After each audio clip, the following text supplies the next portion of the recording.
કાર્યવાહી? સદર બાબત મારી પાસે યાદ જે ભોગ બનનાર દીકરી છે એના મિત્ર સાથે આવેલી હતી અને પોલીસને આવીને જાણ કરતા કે મારી સાથે આવું કૃત્ય કરવામાં આવ્યું છે.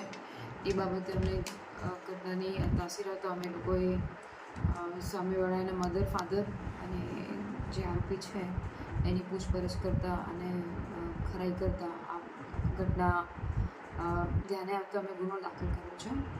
પોક્સો એક પ્રમાણે આ ગુનો દાખલ કર્યો છે, જેની અંદર આ જે દીકરી છે સગીર વયની છે અને એના માતા પિતા અવારનવાર એક ગુસ્સો કરતી, ચીડાઈ જતી.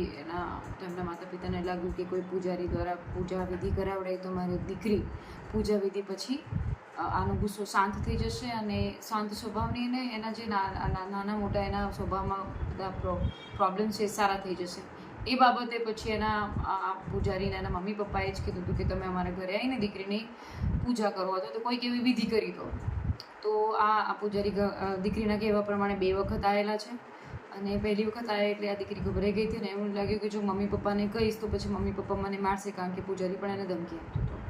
પછી બીજી વખત એને એના મિત્રની મદદથી પછી એણે સંભાવ કેવી પણ રીતે એણે કેમેરા ગોઠવી અને મોબાઈલ કેમેરાથી એણે આ આખી ઘટનાને કેપ્ચર કરી હતી અને પછી એના મિત્રની મદદથી એ અમારી પાસે આવી હતી અને અમે તરત ગુનો નોંધી અને આરોપીની ધરપકડ કરી અને એના પ્રમાણે ગુનો નોંધીને પોક્સો 1 કલમ હેઠળ એની અટકાયત કરી છે. મેડમ, શું કહો છો આ દીકરીની હિંમત? કારણ કે જે રીતે એને ખુલ્લીને આવી બહાર આવી, વિડીયો પણ ઉતારી દીધો, અન્ય દીકરીઓને શું સલાહ છે? બિલકુલ આ મા બાપ માટે પણ એક લર્નિંગવાળો કિસ્સો છે, દીકરીઓ માટે પણ છે. તમારી સાથે કોઈ આવું કૃત્ય થતું હોય તો તમે ખુલીને બોલો. આવા પિશાચોને, આવા ખોટા માણસોને જેલના સળિયા પાછળ મોકલવા જોઈએ, એમના વિરુદ્ધમાં ગુના દાખલ થવા જોઈએ. સાથે સાથે જે મા બાપ છે બાળકો સાથે, નવી તમારી ટીનેજર જનરેશન છે એની સાથે હેલ્ધી કમ્યુનિકેશન રાખો, એ તમને કહી શકવા હોવો જોઈએ.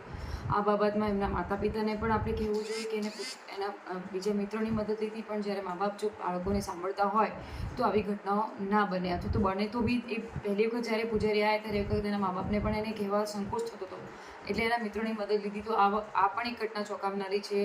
આપણે હંમેશા બાળકો સાથે હેલ્ધી કન્વર્ઝેશન રાખવું જોઈએ. આ પૂજારી જે છે એ કોણ છે, કેટલી વર્ષની ઉંમર છે, પરિવારને કઈ રીતે પરિચય થયા? લગભગ આ નાનકડું કોઈ મંદિર છે એવું અમારા ધ્યાને છે અને આ પરિવારના જે એના દીકરીના પિતા છે એમને ઓળખતા હતા દૂરથી, એટલે બહુ નજીકથી નહોતા ઓળખતા પણ વાયા ઓળખતા હતા. તો એમને લાગ્યું કે ઘણા બધા લોકોના કામ થયા છે તો અમારી દીકરીનો સ્વભાવને પણ શાંત કરી દેશે અને એમનામાં દીકરીમાં જેટલી બધી ખામીઓ છે બધી સારી થઈ જશે. એ બહાને એમને ઘરે બોલાવતા હતા અને ઘરે બોલાવ્યા પછી અલગ રૂમમાં લઈ જતા હતા. એટલે પછી આ દીકરીનો વિરોધ કર્યો અને બીજી વખત મેં એને